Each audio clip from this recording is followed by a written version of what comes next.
Alright, so episode 1 was pretty successful actually. I'm still getting used to the no increment time format though, because it's 10 minutes plus 0 second increment. But alright, we have another Mengarini Sicilian. I think we played 4 games in the last video, and we had one Mengarini Sicilian, which I think we won in like 15 moves or something. I caught my opponent in some opening prep and some nice tactics. So yeah, we have the same line on move 3 where we are offering up the b4 pawn. So you know, we're offering up 2 pawns for 1 pawn. In exchange, we want to take a massive center. But my opponent declines the gambit and plays e5, exerting more control over the d4 square. So let me think about how we should handle this. I think we just push b5 and punish black for not taking, because now we can kick his knight off of the nice square on c6. Go pawn c3, kick it back again. b5 is defended by the bishop, so that's not a problem. And then knight on e6 is okay, but it does block the light squared bishop's development. I think knight f3 is the way to begin here. Just asking the question of the e5 pawn. And I think the kind of structure that we want to go for here is like bishop c4, pawn d3, trying to control the d5 square. So I don't see a reason not to play this. I think we can also play queen b3 in some lines to try to bear down on the a2 to f, well, a2 to g8 diagonal in conjunction with the bishop. And because the knight can't come to a5 like it normally would from c6 to challenge the queen and bishop, it's actually quite a strong idea. Okay, so knight f6. I don't think... Wait, if d3 is d5 an issue? I don't think so. I don't think so. Because so obviously knight f6 attacks e4, but it also controls d5. Okay, he doesn't go d5. I think it just hangs the e-pawn, to be honest. I think we can castle here and disregard d5 yet again, because we have rook to e1 in many lines as well. Okay. What if we go rook e1, d5, take, take? Yeah, we just take again. That's not a problem. So let's go rook to e1. I want to delay a major commitment with queen to b3. Because I think the queen b3 is okay, but it kind of restricts the movement of my bishop. Like, the bishop can't really go anywhere once I go queen b3. And I also am thinking, well, maybe I want to go d4 instead and play it sort of like an Italian or a Roy Lopez. You can probably see the similarities if you play any of those openings. So d4 looks pretty good. d4, take, take. Take. Well, that leaves him with a very weak d6 pawn. So I think we should go for it. Now that e4 is nicely defended. Okay, take, take. Now we can go knight to c3 if we want. We also have bishop to b2. Okay. I didn't think he was going to take again, because, I mean, the d6 pawn looks incredibly weak. And I don't know if he can execute d5 or not. I mean, maybe? d5, take, take. Okay, well, now he definitely can't execute d5. Okay, I'm really confused by that trade. That trade seems very dubious. I mean, bishop b2, and we have the cannons pointed towards the black king. We could lift the rook in the future, but, I mean, more importantly, just, I don't know, knight c3, knight d5 looks strong. Bishop b2, knight c3, rook a d1. It kind of looks like a dream setup, I'm not going to lie. Okay, knight d7. Alright, so he's threatening bishop to f6 ideas. That's smart. We could go rook to a2, preparing to lift the rook and also get off of this diagonal. So if rook a2, bishop f6, we simply take the d6 pawn. He may play a move like knight to e5, but I think we can just tuck our bishop back with a move like bishop b3. a4 can always be played to support the b5 pawn, or knight c3, I suppose. Also, by bringing the knight away from f6, f6, we could whack the knight on d5 with far more ease, because the knight isn't threatening to trade, which I wouldn't necessarily want to do.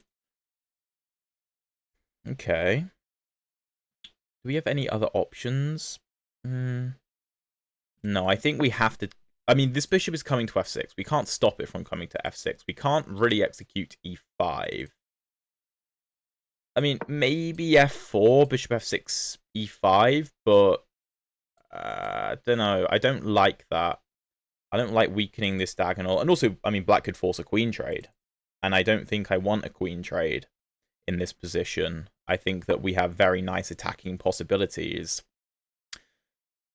So, yeah, I don't really want to do that. I would have loved to lift the rook to a3. I mean, he would have had d5 in fairness, but lift the rook over on the third rank. But I don't think there's a major rush. Also, if we had played a move like f4, there's also moves like d5, which would have been an issue, threatening bishop c5, pinning the queen to the king. So we do need to be careful. We do need to be careful. But we clearly have a space advantage. The b5 and e4 pawns are exerting excellent control. And what is very interesting about this position as well is, as I said before, to me it feels somewhat like an Italian or Roy Lopez type structure, right? But remember, the game started as a Sicilian defense. So it leads me to believe that my opponent is likely not that familiar with these types of positions. I mean, granted, I play the Vienna against e4, e5. I don't play the Roy Lopez or the Italian game. So I suppose you could say that both of us are slightly out of book. Okay, queen b6. All right. What happens if we trade? Take. I feel like bishop e3 makes more sense. I'm trying to trade on our terms. We could decline the trade, but does it make sense? Let's say queen d5, knight f6. We're just going to have to retreat. So I think what we can try and do is play against this this d6 pawn. We have excellent control over the d5 square, so the isolated pawn can't advance. We also take control of this diagonal. Rook d2 looks very strong. And I just want to pile pressure on d6, because I think that as long as we don't let it advance, which it can't, then I don't really see how black plans to hold on to it. Something like take, for example, and you can't defend.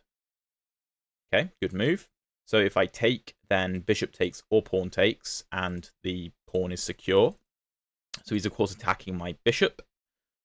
I could put the bishop on d5 to apply pressure to b7. It looks a bit of a strange move, because it's like, well, why are you blocking your vision to d6? But I think it's far more important to have the bishop on this d5 square, where it can't be challenged by any pawn. And we're hitting tender spots in the black position. Okay, a6. Alright, well, if take, the rook gets active. So I think b6 should be played. We do allow black to have the c6 square for his knight, maybe. But that seems no good to me, because then I can play something like take, and take, maybe. Okay, rook to b8. So previously, rook b8 wasn't playable, because I was going to take on a7. Now it can be played, because my bishop can't go to a7, and the pawn is no longer on a7. So the bishop is ready to move now. f4 looks strong. f4 looks really strong. I do need to get this knight into the game. Defending the bishop, potentially jumping to d5 itself to exert a lot of pressure. This b6 pawn could be a major issue for black in endgames. Ooh, what does he do against e5? Take, bishop g5. Do I want to trade off the d6 pawn, though? I don't know. I do have to be aware that if we trade, he can take on b6. e5, take. Bishop g5. Rook c2. Rook d8. I don't love that. I don't love that. Because playing e5 not only liquidates black's weakness, but it opens up the d-file and destabilizes my light squared bishop. So I don't really like any aspects of that plan. Maybe it's easier just to play a move like bishop f2 to get my bishop away from being traded. If a move like knight c5, well then d6 is still weak. And we can maybe even just play bishop a2. Yeah, I like that idea. I like that idea, just keeping the tension in the position. Now, one downside is that my knight can't really get developed yet, because this bishop is stopping me from coming to c3. But I still think it's likely at some point that we play e5, depending on what black does. So, for example, if he goes knight b6, we could consider something like take, and e5. That looks reasonable. Okay. Rook e8. Okay, he's not threatening anything.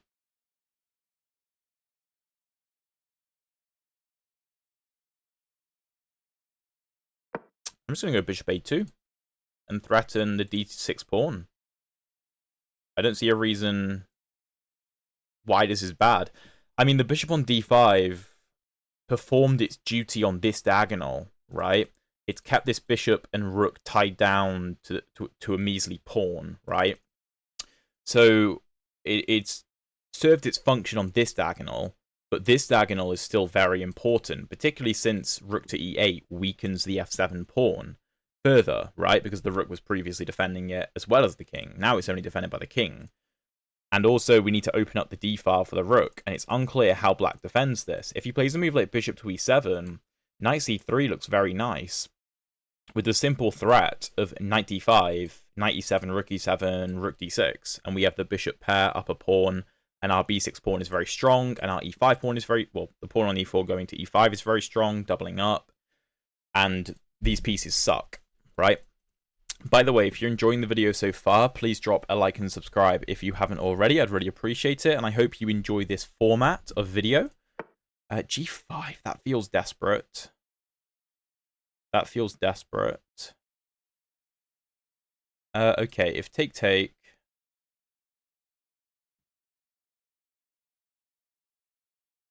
Rookie d1. Where does the knight go? The knight's trapped.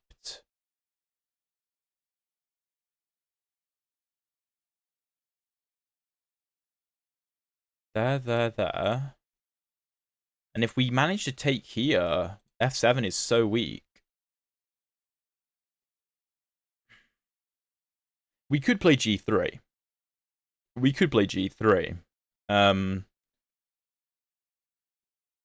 If here, we could take on h6. That looks fine. Yeah, I feel like g5 is a very desperate move. Yeah. I don't think e5 makes any sense. I don't think taking makes any sense. G3, like I said, is probably a decent enough move, but I feel like taking is also very good. Rook d1, rook e4. This is covered. That's not a problem. Rook d1, knight e5 hangs the bishop.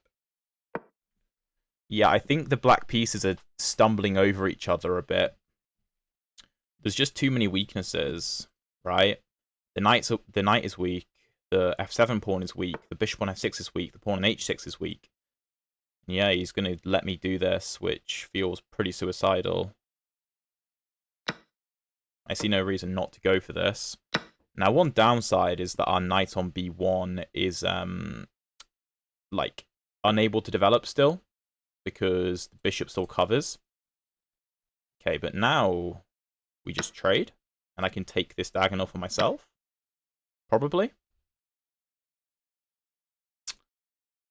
Oh, yeah, I love this. Bishop to d5 looks incredibly strong.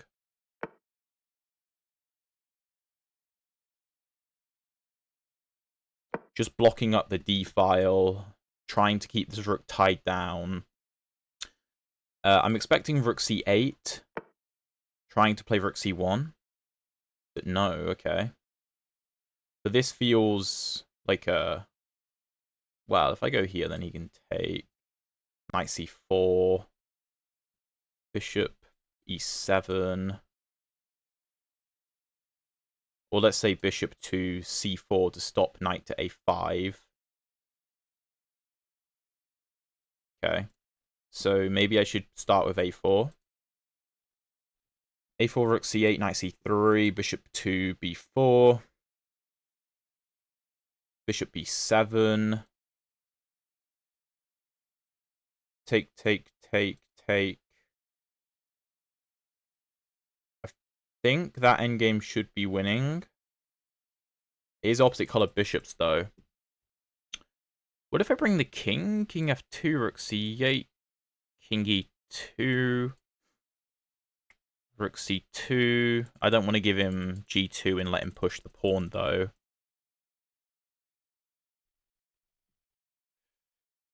a4, rook c8, knight c3, bishop b4.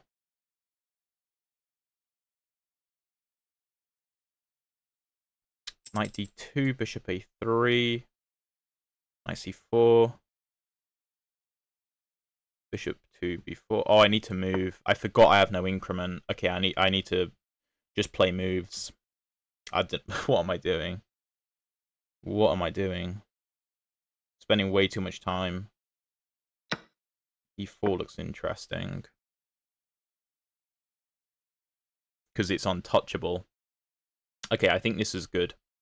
I'm trying to be dynamic here, rather than trying to play absolutely perfectly. Okay, well, knight a5, I don't really see how you're going to defend. That's why I was saying bishop b4 to stop knight to a5. So yeah, I wasn't really considering bishop to e7 because I didn't think it was a good move. Because now you can't defend b7. And my bishops are just way too strong. Yeah, he goes for counterplay, but it feels like too little too late.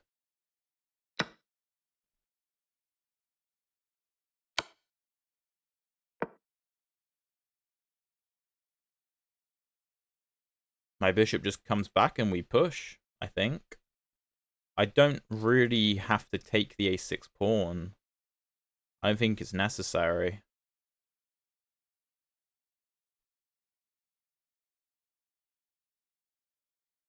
And if the bishop goes back to d6, you can try and hold, but I think we should win. It's just time situation, which I'm terrible with the no increment, but we'll get better with it. It's good practice anyway. And also, just trying to deal with low time situations can be quite instructive.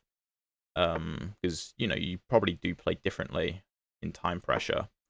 Okay, let's go bishop d5. I don't want to... Well, I suppose there's no rook to a1, but there is rook c2, rook a2, so because it comes with check. So I don't want to get my pieces skewered. Knight c4. What?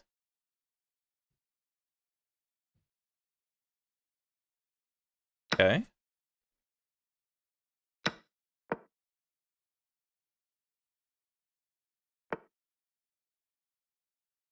I'm confused.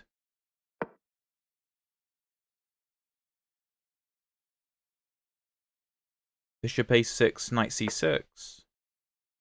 Yeah, but you can't take because I'll promote. It's untouchable. Time is not good, though. Can't leave the b file. So knight c6, and then we promote.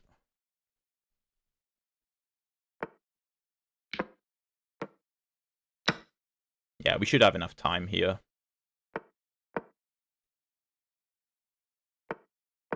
Yeah, let's just secure this.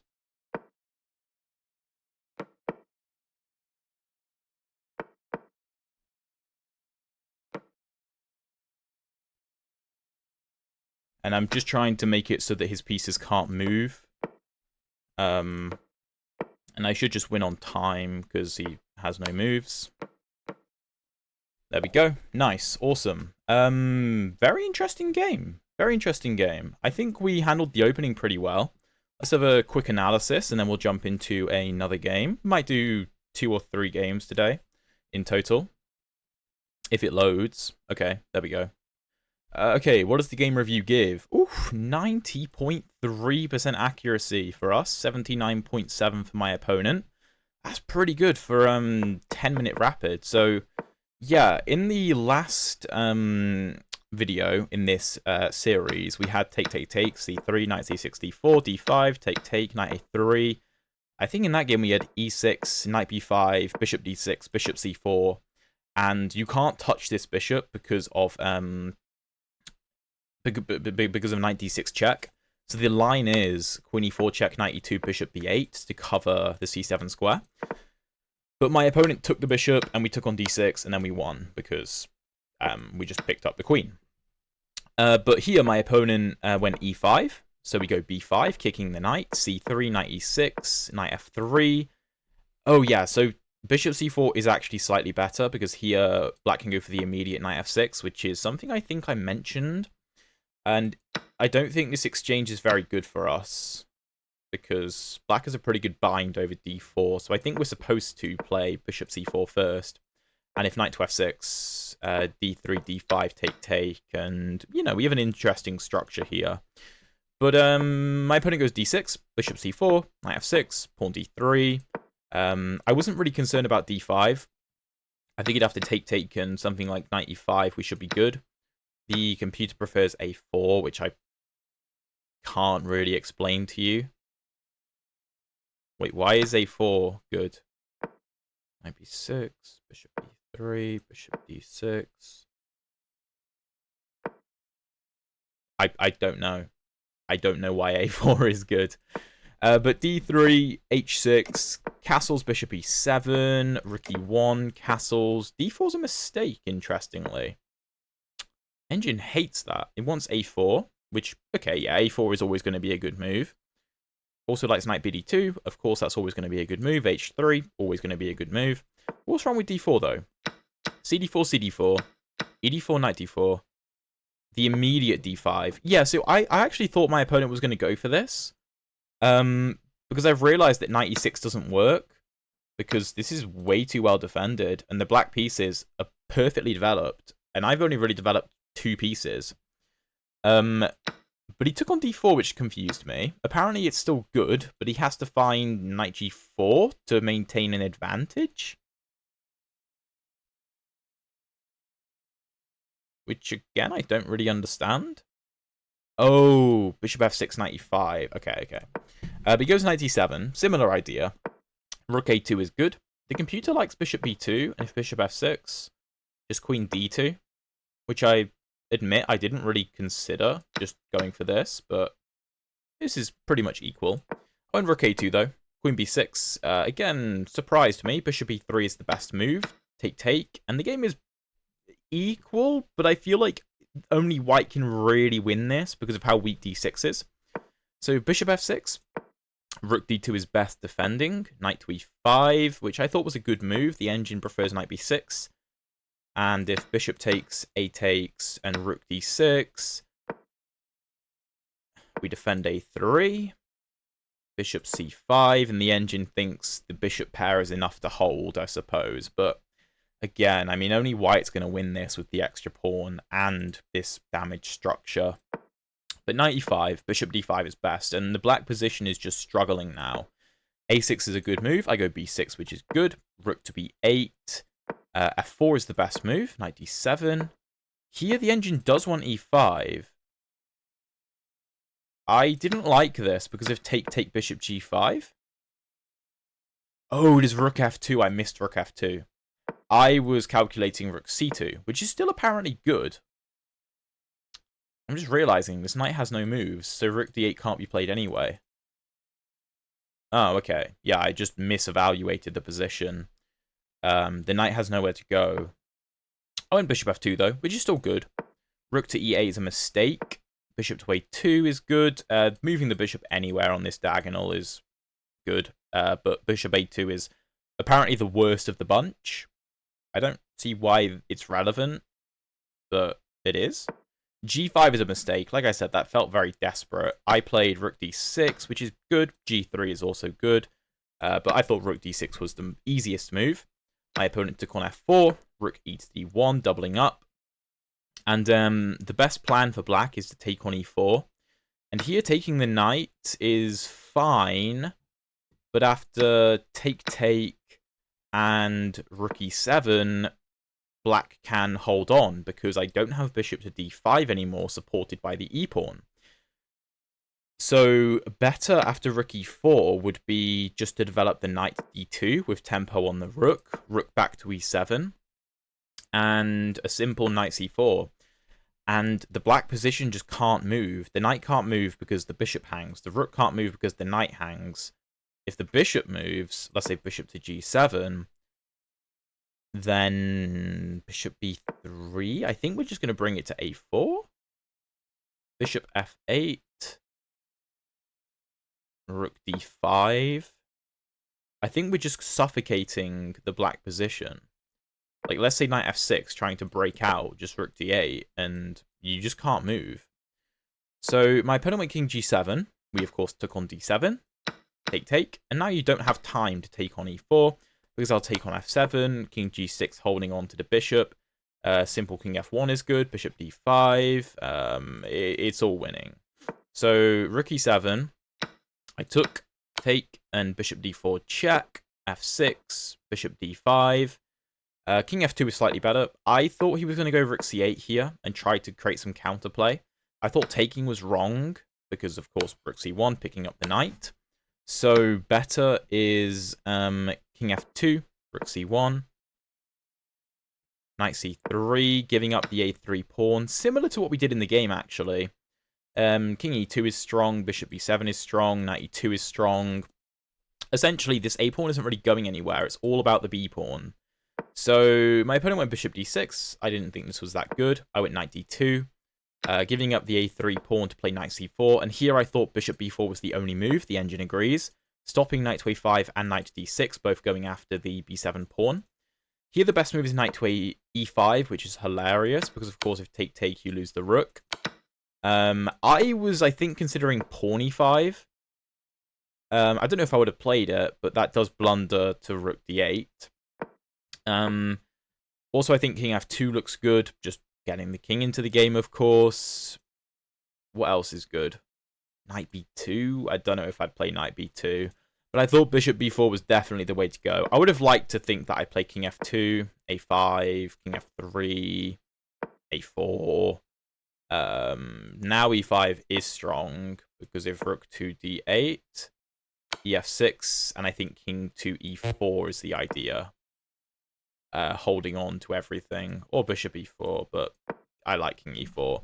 It just feels cool to have all the pieces around each other like this, and if you give a check, I mean, I can probably just take, and you can keep pushing, but f7 is going to be an issue. And also my bishop can cover, it's all good. But this was definitely the way to go for black. But he went bishop to e7, allowing knight to a5. Rook c8, he has to create counterplay. I took on b7 with the bishop, which is slightly inaccurate. Knight takes is better, because after check here...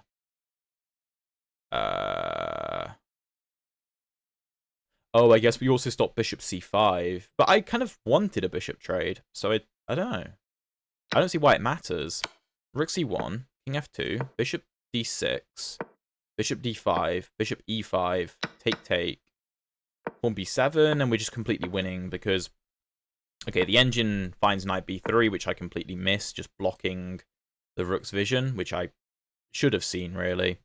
But I was in low time, and the point is that you can't touch my bishop coming to a6 and my knight coming to c6. You just can't touch it. And I mean, as I was saying, like, with low time on the clock and with, like, time pressure, I just want to go for the simple plan that I immediately see is winning. There's no need to find anything better if it's clearly winning. So, I mean, there's nothing that black can do. The computer gives this a brilliant move. It's obviously not a brilliant move.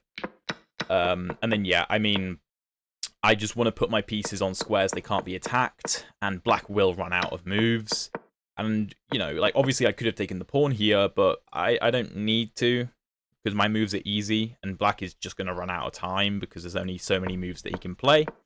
And, yeah, he runs out of time. So, I mean, obviously we're completely winning anyway, but it's very different when there's no increment, is in the way that you want to win the game. But anyway, let's jump into another game. All right, Caro Kann, maybe? Caro Kann? Yup. All right, what are we going to get? I want to see an advanced. That's what I want to see. Although I would like an exchange. Okay, no, we get knight c3. So probably a Tartakower. Yeah, we may get an alien gambit, but no, he goes for the traditional Tartakower. Okay, knight to f3 isn't the best move, but we'll see how he plays it. Because you can play knight to f3, but it depends how you go about it. So let's castle. We're going to go bishop g4. Okay, normally I think h3 is played after I castle. Because now this is kind of annoying pressure. You don't have another knight to bring to d2 to defend this knight. And if you move the queen, then obviously I will take and double your pawns. And g4 is kind of an overextension of the position. Okay, so let's go. How do I want to do this? I think knight to a6 is good, but I also think rook e8 is good, and rook e8 will always be played in the Tartakower, so I might as well start with it. Okay. Yeah, I think I've had this position in an over the board game. Bishop h7 can't be played. Yeah, it's losing. It's losing. Yes, this is over the... I had this in an over the board game. I had this in an over the board game. And you can't take like you normally would, because after take, I have rook g8 pinning the queen to the king. In the over the board game I played, my opponent ended up taking back. I ended up going on to win that game after king to h8, I think. Because again, you can't take, because the same thing applies with g6. And yeah, you just lose the queen if you take. And if you don't take, let's say you go king to h1, I just go king g7, I think.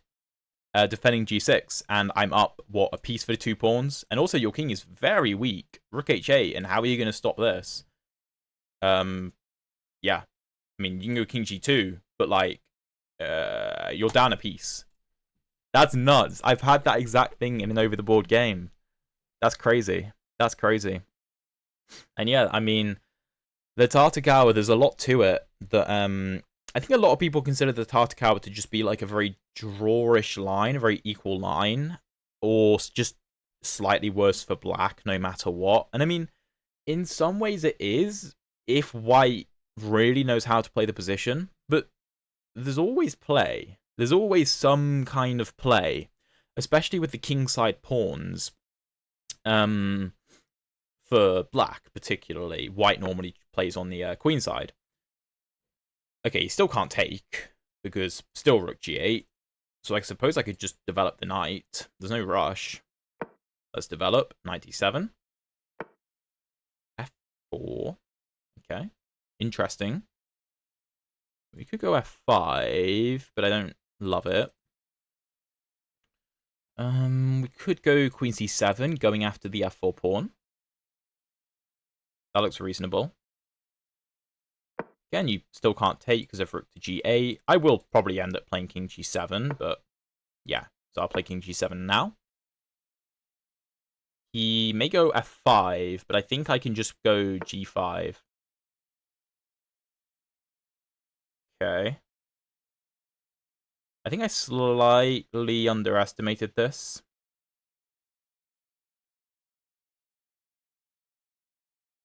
Because I can't go f5 because the queen takes. Maybe king to f7 was better. Oh, sorry. Maybe king to h7. No, king to h7 can't have been better. I guess knight to f8. I don't like it, though. f5, g5, h4. No, there's no knight e6. What am I on about?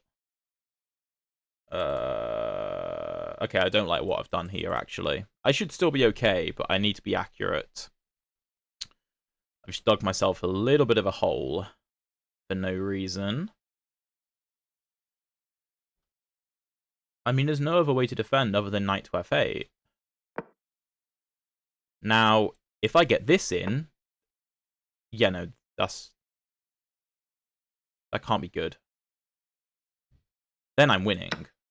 after bishop f4. I think f5 was forced. Because now I facilitate more trades. I'm also up a piece for only one pawn. I don't know why he didn't go f5. That just seems like an incredibly obvious move. Because, I mean, what else are you going to do with the pawn? And obviously you can't ignore and double up because I'll just take your rook. So that's no good. So yeah, now take, and if you double up, I can go f5 probably. I think f5 should be good enough. And now, of course, you can't take because my queen takes. And g6 is defended, and I can just bring my rooks into the game. And the moment my rooks enter the game, I mean, it's over. Also, I just realized I could have gone queen e4 check to trade the queens. I don't think that's going anywhere, though. I mean, unless he moves the queen, I suppose. I should have just gone queen e4. That would have been game over instantly. I mean, he can go like, I don't know, queen b3, hitting b7. Yeah, he does. But, I mean, rook e7 should be fine. f2 is hanging. He can't go d5 because I'll give a check and then take. He has to deal with f2.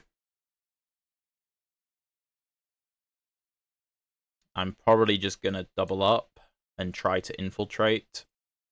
But this should be... I mean, he can create some play, but the problem is he doesn't have h4 to try to go h5 because I will just take it, of course. And there's no good way to support pawn h4 because the rook, of course, can't come to g4. And if you try to bring the rook to h2 or something, I don't think that's going to work because of back rank issues. Maybe if take, he wants to go h4. Perhaps that's the idea. Okay, interesting.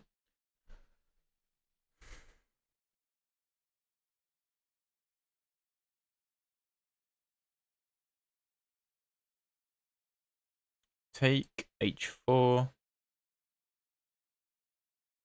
I think I can just go queen back to f4 though. And if h5, I give a check and then pick up the pawns. So I don't think that's an issue. I think I just go queen f2. And rook e2 is kind of an issue because even if he picks up... Oh no, it does hit the rook though. But I don't know if he can take the rook. But it's probably still easier just to double up first. But yeah, my idea is that, of course, if you just attack my queen, I'll bring the queen back to f4. Or even f3, pinning the rook to the king. Okay, you can do that, but... Is it worth doing this? I don't think so. I don't think I gain anything from that. I could give this check and then come back here. Queen b4. Nah.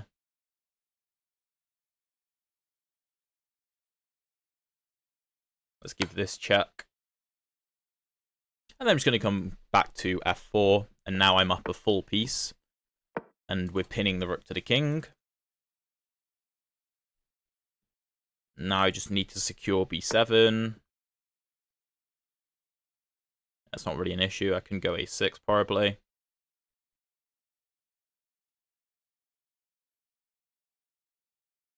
Can I just do this? a6, b6. Yeah, let's just double up. Because rook e2 is an issue. Because the king is completely exposed. Completely exposed. And the two rooks can't hold off two rooks and a queen in all reality. So it should be a relatively easy cleanup. And hopefully we should get this game done with relatively quickly and can play a third game. In fact, I'm just going to take just to get rid of any semblance of counterplay. That's an interesting move. So attacking, and covering. It's obviously not enough, though.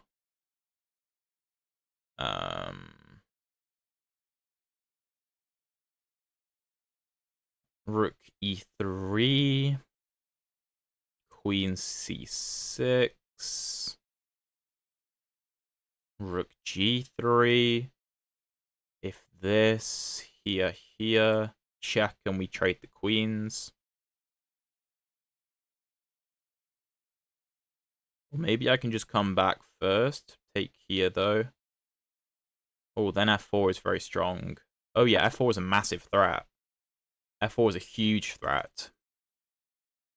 Because if f4, the rook has to move, and then pawn f3 comes with discovered check.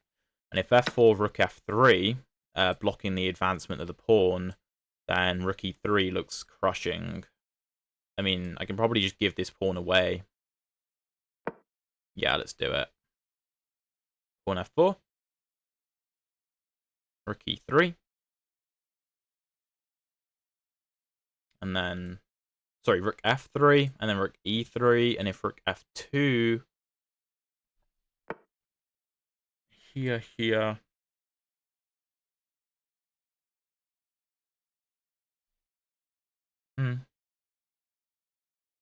And maybe you can do that. Maybe. I could go queen... Oh no, then I give this up, though. Queen c7 is interesting, just defending a7, and c6, and f4.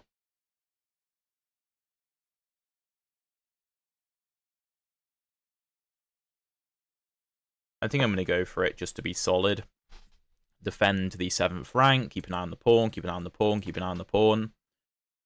Performing many duties at once. Also covering e5 for any potential checks in the future. Although, realistically, the rooks are going to cover that anyway. And my knight is a very good defensive piece. Obviously, we're up a knight. And theoretically, if I can't get the knight into the game, am I really up a piece? But the thing is, if everything gets traded and we go into some kind of endgame, then obviously the knight will come into the game later. I don't need to use it just yet. I can just trade all the major pieces or get some kind of attack. Okay. Can't say I'm particularly impressed with that move, though. Isn't it just making rook e3 even stronger? I mean, g6 is well defended.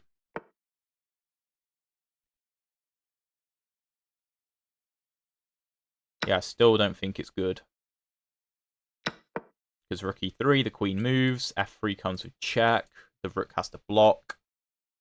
Can probably even just go pawn f2, give him the pawn, and then trade all the major pieces.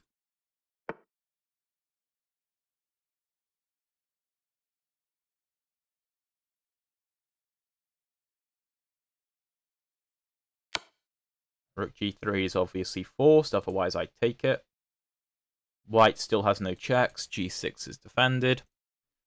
Rook g3, pawn f2. I'm probably just promoting, to be fair. Okay, that's interesting.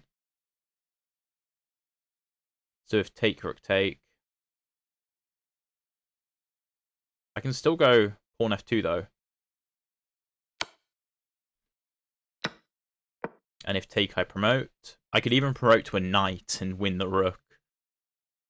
I probably would, actually, just for simplicity. And obviously there is no rook g1, because that's covered. No rook f3, because that's covered. And if the king goes to g2, I just take with check. And if you take, I promote. And if you take, then I'm up a rook and a knight. So white resigns. Yeah, nice. Interesting game. Let's get a bit of analysis on this. Okay, so 91.3% accuracy for us, 82.9% for my opponent. The opening is pretty normal. This is just a standard Tartakower. Knight f3 is not the best line, though, because bishop g4 is quite strong. Now, I don't like bishop g4 immediately, because I feel like white can just go bishop to e2 and facilitate a trade of bishops. So I like to delay it and wait for bishop d3 first, because then if I go bishop g4 and let's say bishop back to e2, well, then you've just wasted a move, right? However, playing it straight away isn't very good, because white hasn't committed to castling kingside yet, and also the queen can just give a check on e2, and it's quite annoying to deal with. So castling first is better, and then bishop g4. Because now, if something like h3 and bishop h5, which is what happened in the game, well, of course, there's no queen e2 check. And, I mean, if the bishop goes back to e2, rook e8, and you can't move the knight anyway because I win the bishop, and you've wasted a move. So, I don't know, like rook e1, I can just develop. If you take, you're probably not in good stead after takes, because you still have to deal with this. And if rook e8, queen e8, I mean, bishop e3, queen e6. I mean, how do you deal with this? The engine finds knight g5, but even so, take, bishop c2. I'm up a pawn. Okay, my structure isn't very good, admittedly, but either black wins or we draw. Like, if I take on c5, it's just a dead draw, because opposite color bishops. But that's not bad with the black pieces, obviously. We can't expect to win all the time. So rook e8, queen c2. My opponent thinks he's slick, but bishop f3. And bishop h7 is a massive mistake. So like I said, in the over-the-board game I played, I had g takes f3. I think I played g6, and I went on to win that game. I think I sacrificed a rook on e3 at some point. It was quite cool if I remember correctly. I know I've got a video on the channel analyzing that game. But anyway, my opponent falls for the trap. Whoops. Didn't mean to do that. My opponent falls for the trap with bishop takes h7. Why is this so bad? Because after king h8, gf3, obviously you have to take the piece back. We have g6. And after take, you can't take because of rook g8. Now, if I didn't have rook g8, if after takes, I mean, rook e7 is apparently a move, which is pretty funny, but everything else is losing. Like, let's say knight d7, I just lose on the spot. Like, check, king g7, king h1, and I'm going to lose. So it's so important that this lines up. So bishop to e3, knight d7. Again, you can't take because of this. In retrospect, maybe it was easier just to go king g7, and if king to h1, I don't know, queen here, rook here, and I have mate here, so you have to deal with that. So oh yeah, of course that's the way to go. Because then the king is pinned to the g2 square to defend h3, and then there's no rook g1. So that would have been far easier. Anyway, and of course the king can't go to h2 because the bishop covers h2. But alright, I don't play it in the most accurate manner. I give black a bit more play, white a bit more play than I should. King g7 is a mistake. The immediate knight to f8 is better because after rook to g1, I can just take here. And if you sack the rook, I don't think it's good enough. So knight take. Let's say take. And if you start to try to give me checks, I have queen h7. That's the crucial move. So king g7 is a mistake. Rook g1, knight f8 only move. And I couldn't understand why he didn't go pawn f5. I thought this was obvious. I thought that after pawn g5, pawn h4, I was in a lot of trouble. The engine finds queen f7, so that if you take, I have queen h5 check, king g2, and rook e3. That's really cool, because if takes, I skewer. So if rook to h1, you still lose, because I just give a check of some sort, and I win the game. Very familiar, because this is a very similar pattern to what I had in my over-the-board game. I mean, not in this position, but like similar attacking patterns with queen f3 and rook e3. Anyway, rook g3 played, which I thought was a bit silly because of bishop f4. Take, rook ag1, and I just go pawn f5. I should have gone queen e4, though.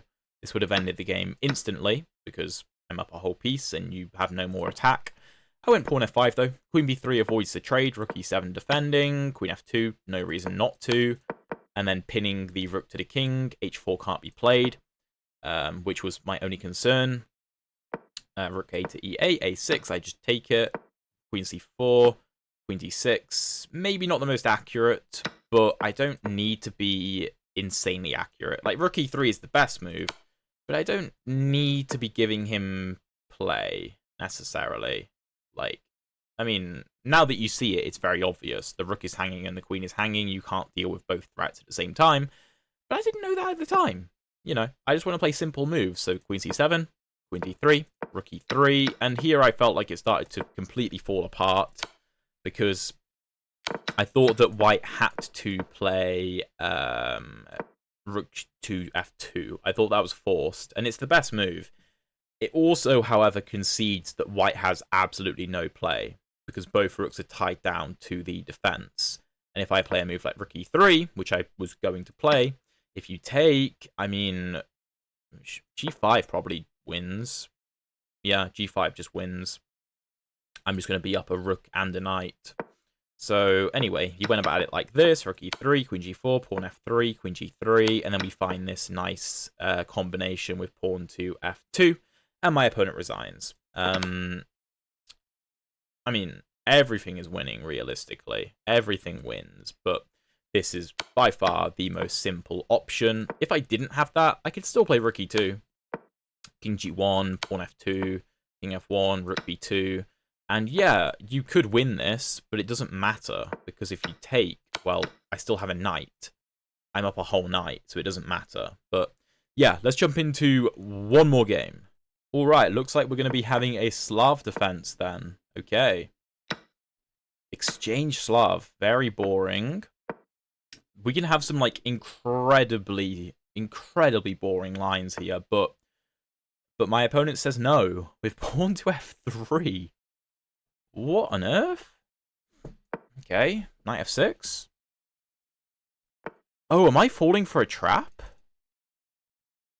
Do I have to go e5? Oh, I just thought take, but I forgot about pawn d5. Oh my god, what?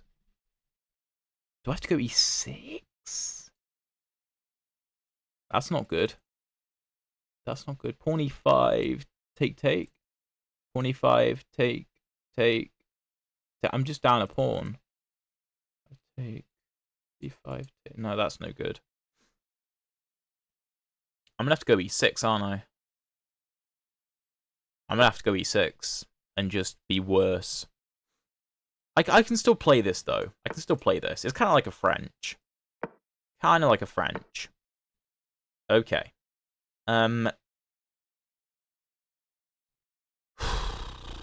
This has not gone to plan at all. Do I go f6 immediately? I feel like I should.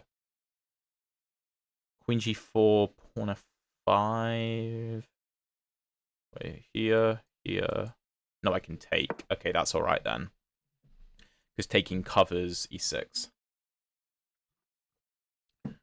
All right, I need to try to break out quickly, I think.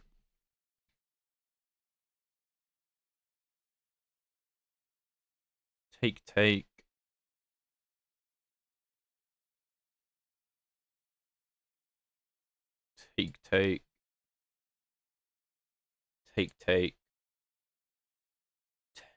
That looks good. That looks good. I'm not really concerned with bishop g6 check. Oh, I completely missed this. Oh, I'm getting myself into a world of trouble. Okay, well, if g6, take, I do have check. That looks okay. But if g6, take, king e7, I think I don't know, f5 looks terrifying. Maybe I can take, or take. Alright, I mean, king e7 looks like I'm just lost immediately. I need to at least get some material. Yeah, I thought I could just go knight c2, though. I mean, I don't think I'm better, but I can play the game. King d2 looks wrong. Surely king d1. I mean, queen e7.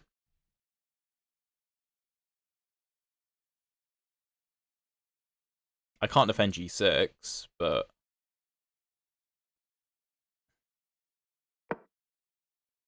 queen g6, queen f7. I can try to play this.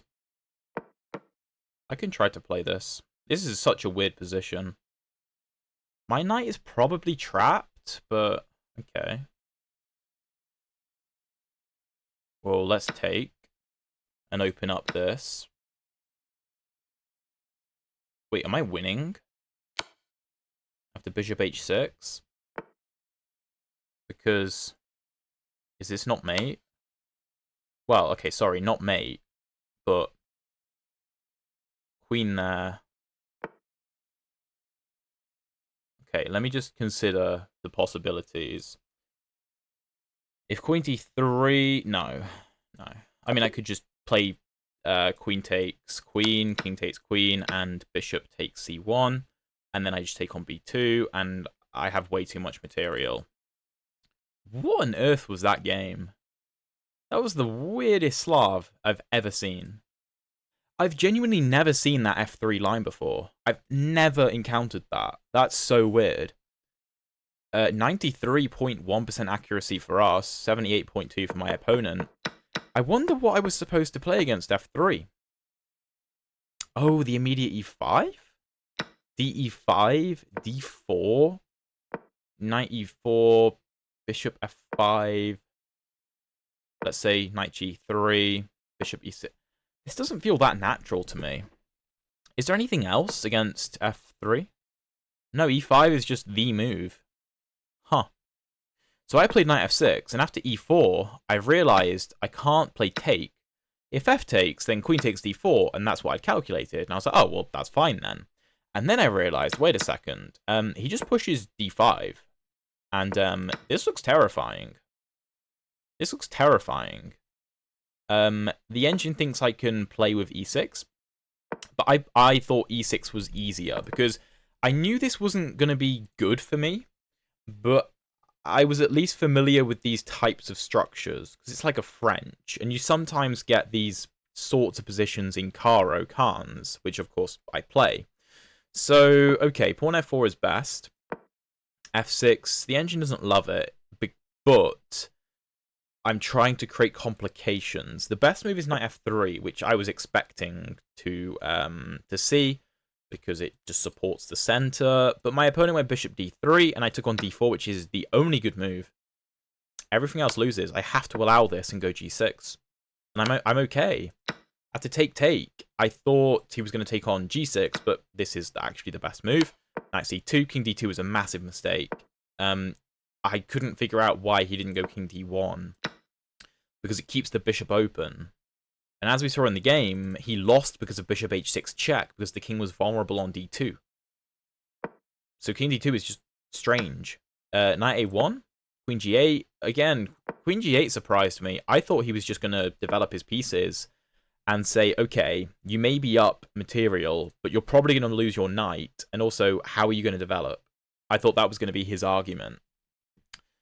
But queen g8 allows queen e7, and you can take on g6, but after queen f7, I thought he was going to trade and try to go after my knight. I thought that was his plan. I'm still winning, according to the engine. After knight f3, the best plan of action is b5. I'm never going to play b5. b6 is more natural looking. And if, let's say b3,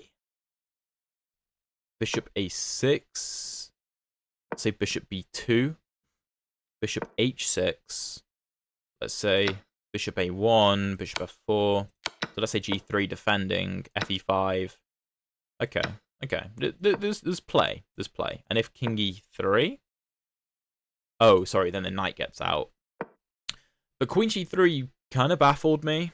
I thought he was going to trade. I took on e5 because I saw that bishop h6 should be very strong.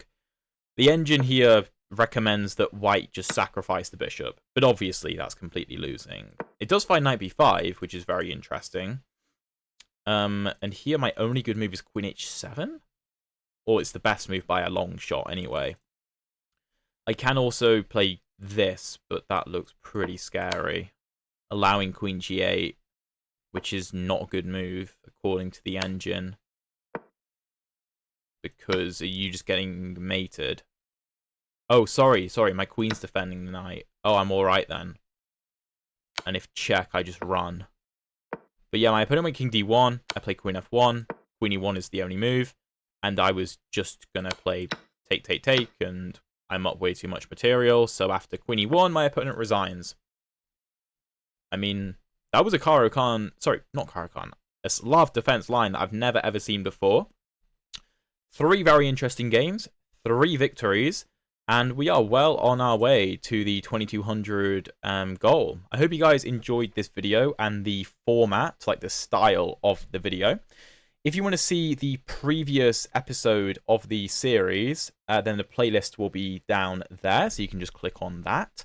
And if you want to see a very interesting game in the Slav defense, which wasn't the exchange Slav, but a more interesting version, then check out the video up here. Thank you so much for watching, and I'll see you in one of those videos.